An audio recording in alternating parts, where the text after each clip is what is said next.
नमस्कार मित्रांनो, मी आहे गौतमी आणि कुक विथ गौतमीमध्ये आपलं पुन्हा एकदा स्वागत आहे। आज मी तुमच्यासाठी खूपच खास आणि सोपी पद्धतीने बनवणारी ही कोल्हापुरी मटनची रेसिपी घेऊन आली आहे। तर व्हिडिओ असा शेवटपर्यंत नक्की पहा। जर व्हिडिओ आवडल्यास माझ्या चॅनलला सबस्क्राईब करायला विसरू नका, तसेच बेल आयकॉनवरती प्रेस करा। झणझणीत आणि तर्रीदार अशी मटन करी आपण आज इथे बनवणार आहोत। तर मटन जी आहे कोल्हापुरी बनवण्यासाठी खूप सारे साहित्य लागणार आहे। तर त्यासाठी सुरुवातीला आपण इथे घेऊया मटन। सर्वात प्रथम मटन घेतलेलं आहे, 2 ते 3 पाण्याने धुवून अर्धा किलो इतकं मटन घेतलेलं आहे।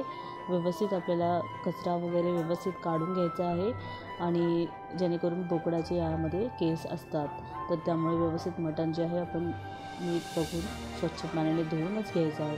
कुकरच्या भांड्यामध्ये लगेच मी मटन, 1 चमचा हळदी, 1 चमचा मीठ, तसेच अद्रक लसूणची पेस्ट, 1 चमचा तेल असं मी साहित्य यामध्ये ॲड केलेलं आहे। जर तुम्हाला तेलामध्ये फोडणी द्यायची असेल तरी चालेल। इथे मी 2 हिरव्या मिरच्या घेतल्या आहेत छोट्या, आणि हे अळणी जे आहेत आपण मुलांना देखील देऊ शकतो। तर यामध्ये जर आपल्याला खड्या मसाल्याची फोडणी द्यायची असेल तर तुम्ही देऊ शकता। मी डायरेक्ट तांबडा पांढरा रस्सा नाही बनवणार आहे। इथे मी डायरेक्ट जी आहे कोल्हापुरी जे आहे मटण आपण बनवणार आहोत।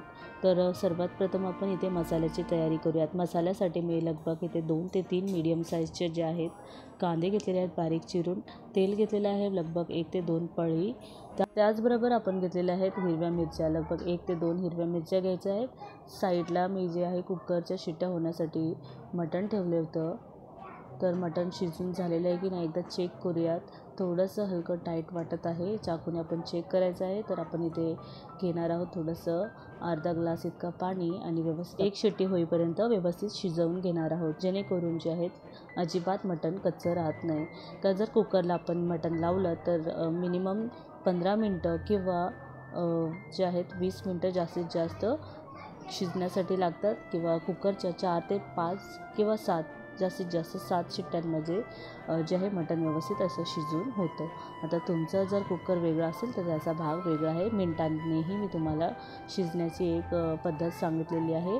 मसाला आपण भाजण्यासाठी जे आहे कांदा आणि त्याचबरोबर मिरच्या घेतल्या होत्या, त्यामध्ये आपण खूप सारा अद्रक आणि लसूण ॲड केलेला आहे। त्याचबरोबर आपण जे खडे मसाले ॲड केलेले आहेत। खडे मसाल्यामध्ये लवंग 2 ते 3, काळी मिरी 2 ते 4, त्याचबरोबर घेतलेली आहे अर्धी दालचिनी। दालचिनीबरोबर आपण घेतलेली आहे थोडीशी 1/4 चम्मच खसखस, जिरे, राई असे आपण व्यवस्थित असं लालसर होईपर्यंत मसाले सर्व एकजीव करून घ्यायचे आहेत। यामध्ये आपण जे आहे स्टार फूड ते देखील आपण यामध्ये घेणार आहोत। आणि यामध्ये आपण जे आहेत हिरवी इलायची जी आहेत 2 हिरव्या इलायची घ्यायची आहेत, त्याचबरोबर 1 काळी इलायची आपण घ्यायची आहे। जास्त अजिबात मसाले घालायचे नाहीत, कारण की उन्हाळ्याचा महिना आहे आणि पोटामध्ये मसाल्यांमुळे भडभड होते, त्यामुळे आपण जास्त मसाले वापरू नयेत। तर यामध्ये बघा कुकरमध्ये आता व्यवस्थित परफेक्ट मटण शिजलेलं आहे आणि रस्सा देखील बनलेला आहे। तर आता इथे त्याच कढईमध्ये मसाला जो आपण भाजलेला त्याच कढईमध्ये आपण फोडणी देणार आहोत। 1 मोठा तेजपत्ता घेतलेला आहे, त्याचबरोबर मी बारीक चिरलेला टमॅटो घेतलेला आहे, लगभग आंबट गावठी टमॅटो असतो तो आपण इथे घेणार आहोत। आणि जे आपण मसाले भाजले होते त्याची व्यवस्थित अशी काळ्या मसाल्याची पेस्ट बनवून घेणार आहोत। व्यवस्थित थोडंसं पाणी घालून एकदम बारीक मिक्सरमधून ग्राइंड करून घ्यायचं आहे। त्याचबरोबर सेपरेटली मी जे आहे ओलं खोबरं घेतलेलं, तर ओलं खोबरं जे आहे आपल्याला या पद्धतीने मिक्सरमधून ग्राइंड करून घ्यायचं आहे। आता आपल्याला जे आहे मीडियम ते लो फ्लेममध्ये व्यवस्थित मसाले जे आहे पेस्ट ग्रेव्ही बनवून घ्यायची आहे। ग्रेव्ही बनवताना आपल्याला मसाले जे आहेत जे लागणार आहेत आपण यामध्ये ॲड करणार आहोत। लगभग कोल्हापुरी मसाला जो आहे लगभग मी 1 मोठा चमचा इथे ॲड केलेला आहे। आपल्याला तिखट किंवा जे अळणी आपल्याला प्रमाणामध्ये मसाले ॲड करायचे आहेत। धने पावडर घेतलेली आहे अर्धा चमचा, त्याचबरोबर घेतलेली आहे तरीसाठी लाल मिरची पावडर जी आहे ती घेतलेली आहे अर्धा चमचा, साधी मिरची पावडर घेतलेली आहे मी 1 चमचा। याप्रमाणे आपल्याला मसाल्याचे प्रमाण घ्यायचं आहे। जर तुम्हाला तिखट कमी खायचं असेल तर तुम्ही तिखट कमी घालू शकता। तर याप्रमाणे आपण व्यवस्थित मसाले सुटेपर्यंत परतून घ्यायचे आहेत। त्याचबरोबर जे आपण अळणी जे आहेत आपल्याला क्वांटिटीनुसार साईडला काढून घ्यायचं आहे छोट्या मुलांसाठी, आणि बाकीचं मटण जे आहे आपण डायरेक्टली त्यामध्ये ॲड करायचे आहे। जर तुम्हाला ग्रेव्ही थिक हवी असेल, पातळ हवी असेल कालवण, त्याप्रमाणे आपण प्रमाण घेऊ शकतो। तर मी साईडला इथे पातेल्यामध्ये पाणी गरम होण्यासाठी ठेवलेलं आहे, जेणेकरून जे आहे गरम पाण्यामुळे कालवण फटाफट शिजतं तर मित्रांनो, इथे तुम्ही पाहू शकता पाणी देखील गरम झालेलं आपण यामध्ये ॲड करून घेणार आहोत. गरम पाण्यामुळे काय होतं की तरी जी आहे खूपच छान दिसते, तरीवरती येते आणि जे आहे तर जर अनकुक मटण राहिलं असेल तर व्यवस्थित शिजून तयार होतं आणि कालवण एकदम परफेक्टली बनतं.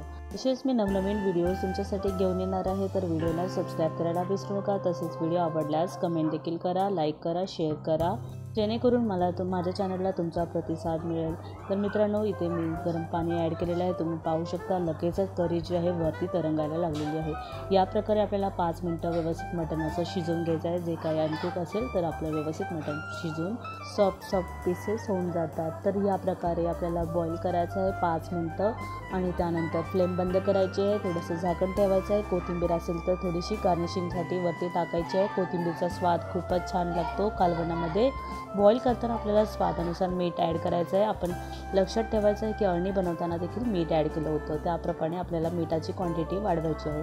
तर इथे आपलं कालवण तयार झालेलं आहे. मी सर्व करून दाखवत आहे. झणझणीत आणि तरीदार अशी आपली इथे कोल्हापुरी मटणची रेसिपी बनवून तयार झालेली आहे. माफ करा मित्रांनो जर तुम्हाला जास्त गोंधळ ऐकायला येत असेल, कारण की ते जे आहे तर आज होळी असल्यामुळे खूपच आवाज येत, त्यासाठी खूप खूप क्षमा.